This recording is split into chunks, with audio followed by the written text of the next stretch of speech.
સર્વે સારસ્વત મિત્રોને નમસ્કાર। આવો પરીક્ષણ કાર્ય માટે ગુણપ્રદાન યોજના મુજબ સામાન્ય સૂચનોની માહિતી મેળવીએ।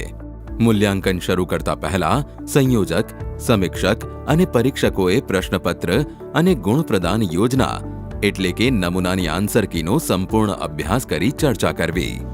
ઉત્તર વહી ઉપર તારીખ, વિષય, વિષય કોડ, બાર કોડ, ખાખે સ્ટીકર, ઉત્તર વહીમાં દર્શાવ્યા મુજબ પુરવણીની સંખ્યા અને કુલ પાના ચકાસી લેવા। આન્સર કી માત્ર માર્ગદર્શક રૂપરેખા જ છે, તેથી પ્રશ્નને અનુરૂપ સાચી હકીકત સ્વીકારી પરીક્ષણ કાર્ય કરવું। જો વિદ્યાર્થીએ હેતુલક્ષી પ્રશ્નોનો સાચો ઉત્તર અલગ રીતે આપેલ હોય તો તેમને યોગ્ય ગુણ આપવા, જેમ કે બહુ વિકલ્પવાળા પ્રશ્નો ઉત્તરમાં આન્સર કીમાં દર્શાવ્યા મુજબના જવાબ આપવાની અપેક્ષિત રીત સિવાય તે ખરા ખોટાની નિશાની કરે, અંડરલાઇન કરે, વર્તુળ કરે અથવા વિકલ્પ લખે, જવાબ લખે અથવા બંને લખે તો તેમને જવાબ આપવાનો પ્રયાસ ગણીને મૂલ્યાંકન કરવું। એવી જ રીતે ખાલી જગ્યાવાળા પ્રશ્નમાં પણ અંડરલાઇન કરે, ફક્ત જવાબ લખે, વિવિધ રીતે જવાબ આપેલા હોય તેમને જવાબ આપવાનો પ્રયાસ ગણીને મૂલ્યાંકન કરવું। જોડકા જોડવામાં પણ વિદ્યાર્થી અલગ અલગ રીતે જવાબ આપે તો તેમને પણ ધ્યાને લઈને મૂલ્યાંકન કરવું। આ જ રીતે ખરા ખોટા છે તે જણાવવામાં પણ વિદ્યાર્થીઓ પોતાની વિવિધ રીતે જવાબ આપતા હોય છે।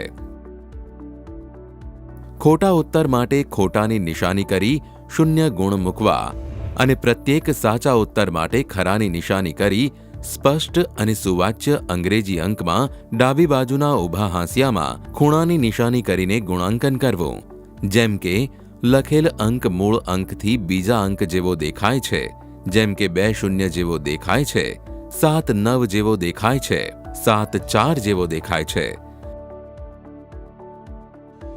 જે પ્રશ્નના ગુણ પૂર્ણાંકમાં ના હોય તેવા ગુણને અપૂર્ણાંકમાં ના લખતા દશાંશ સ્વરૂપમાં લખવા। ઉત્તર વહીમાં વિભાગની શરૂઆત થતા પેજ પર નિયત કરેલ ખાનામાં ગુણ દર્શાવવા। જનરલ ઓપ્શનના વિભાગમાં વિદ્યાર્થીએ માંગ્યા કરતા વધુ ઉત્તર લખ્યા હોય ત્યારે બધા જ પ્રશ્નના જવાબ ચકાસી યોગ્ય ગુણ આપવા।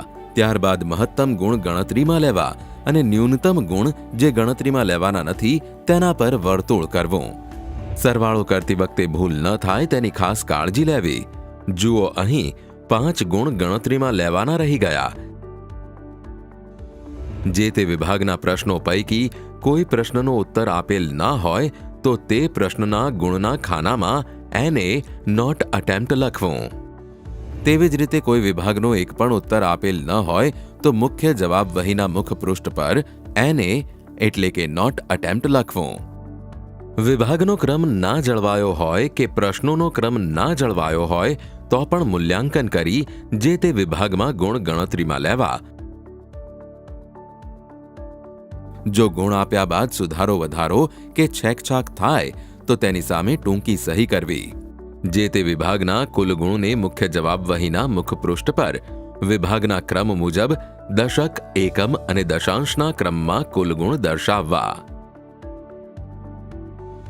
પ્રથમ પેજ પર દરેક પ્રશ્નના ગુણ મુકાઈ જાય પછી ચોકસાઈપૂર્વક સરવાળો કરવો। સરવાળો જો અપૂર્ણાંક હોય તો દર્શાવ્યા મુજબ પૂર્ણાંક સંખ્યામાં જ કુલ ગુણ લખવા અને ત્યારબાદ શબ્દોમાં આ રીતે લખવું।